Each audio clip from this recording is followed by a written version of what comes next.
Hi everyone, welcome to the channel. This is Fahad Mirza, and in this video I am going to show you how you can install a new version of Pyramid Flow model, which is one of the best models we tried out last month for text to video generation when it comes to quality. Recently, they have released this miniFLUX, which is not only of the same quality but also in 768 pixels resolution and 24 frame per second. It has also increased the duration of video from 5 seconds to 10 seconds.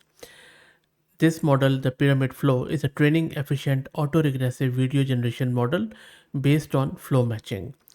I already have covered what exactly this flow matching is, the architecture and all that stuff in my other videos where I have covered it not only on a local system but also I have shown you how to do it in Comfy UI easily. So in this video we are going to install it locally and then we will try to generate some of the videos from text prompt. By the way, this model was just released around I guess 2 to 3 days ago, and they have switched the model structure from ST3 to a miniFLUX to fix human structure issues. Also, um, they have recommended to use a 1024 pixel image checkpoint if you are using the image to video generation. And this new miniFLUX model has shown greater improvement on human structure and the motion stability. So let's try to get it installed. I would also like to thank Mast Compute who are sponsoring the VM and GPU for this video.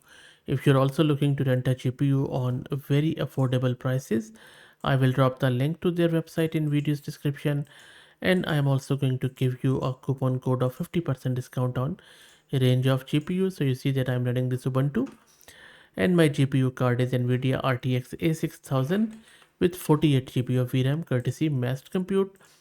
Let's create a Conda environment, and interestingly enough this pyramid only supports Python 3.8, so make sure that you create the Conda environment with that, and I would highly recommend that you go with Conda environment because that keeps all the dependencies and prerequisites in one place and you don't have to worry about a lot of things. So let's wait for it to get installed and created.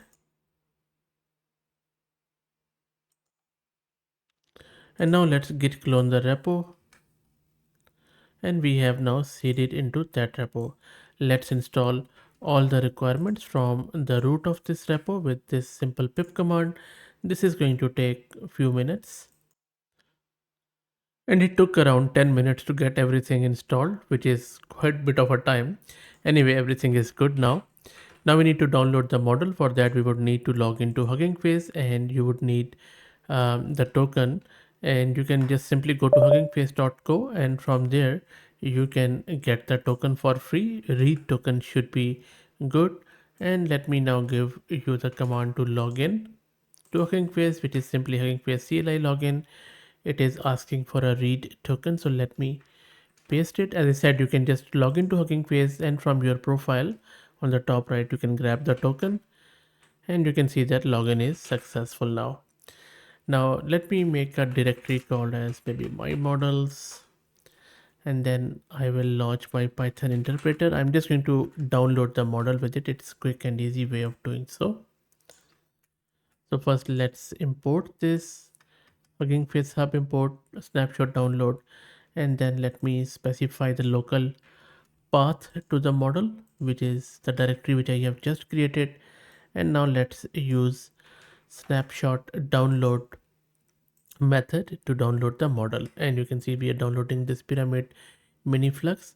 It is going to download the model on your local system, and I believe you would need some I think around, I would say you would need around 25 to 30 gig of space on your disk to accommodate all of these models. So let's wait for these include your actual model, and then your diffusion model, your variational autoencoder which convert the image from latent space to pixel space, encoding and decoding both, and then also some clip of models. So let's wait for it. And the model is downloaded. Let me show you the size of the model. So if I go to maybe just one step back and then cd my models, So around 33 gig of space you would need at least. Let's go back to pyramid flow directory. And now here, before you do anything further, you need to specify the model path. This is sort of a manual process at the moment. So you just need to open this app.py in your whatever code editor you like. I'm just opening it in the VI editor. And then you just need to go to line number 36. And here, instead of this, you can simply say something like, I'm just going to remove everything here. And I'm just going to put in the paths where I have just downloaded the model. So it is in my home Ubuntu, my models directory. Let's save it.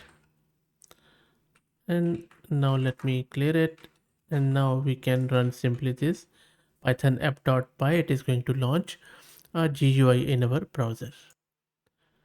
And it is now running in our browser. So let me open it in the browser and show you there.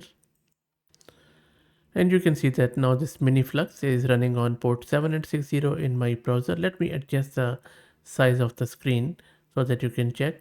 Also, you see you can select between 384 pixels or 768 or whatever you like. So let me first fix the size. So what I have done here is I have just selected this resolution to 768 pixel, and now I have given it the prompt, a movie trailer featuring the adventure of 30-year-old spaceman wearing a red wool knitted motorcycle helmet, blue sky, salt, desert, and all that stuff.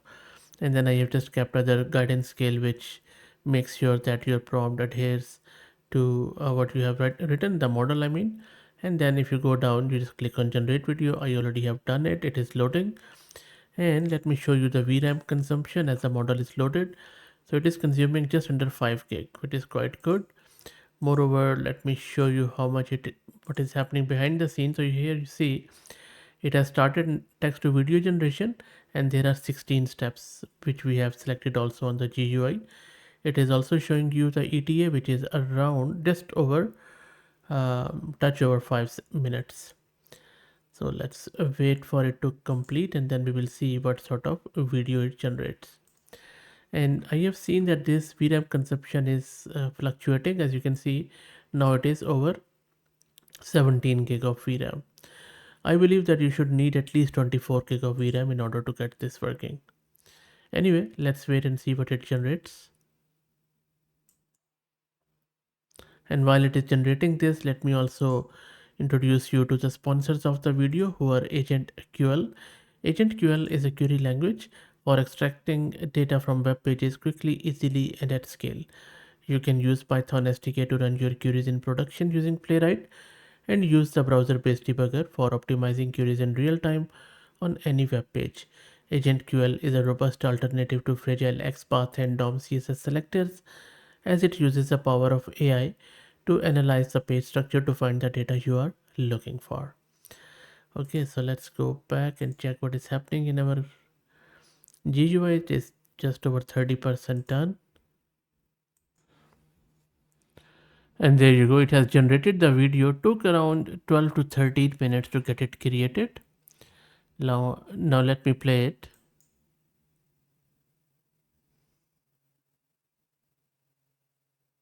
Yeah, much better, I think. Still, you see that there is some issues with the eyes, but it is much improved, especially in terms of human structure as compared to the previous pyramid flow. There is no doubt about that.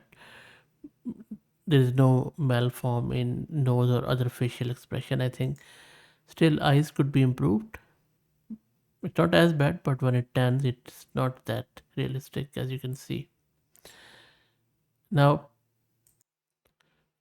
this is for text to video. You can also click on this tab image to video, and then you can simply drop your image here or click to upload, and then you can enter a text prompt. So for image to video, I have just given it an black and white image of Sydney Harbour from my local system, and I am asking it to do FPV or first person view flying over the Sydney Harbour. Let's see if it is able to do it. If I just quickly show you the generation, it is generating it. This time it is showing less time, but I don't believe it.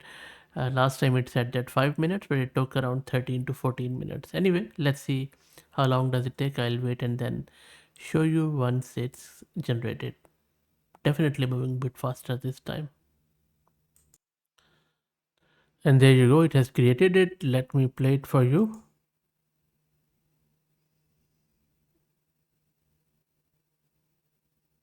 Okay, not bad, but I was expecting a bit more, maybe flying over it.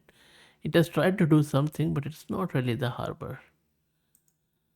Anyway, but I'm not going to edit it. I will show you uncensored so that you can see the performance. So text to video has improved certainly, but image to video it is still I think need a lot of improvement in my opinion. Anyway, that's it. I hope that you enjoyed it. I will drop the link to it in video's description. If you like the content, please consider subscribing to the channel. If you are already subscribed, please share it among your network as it helps a lot. Thank you for watching.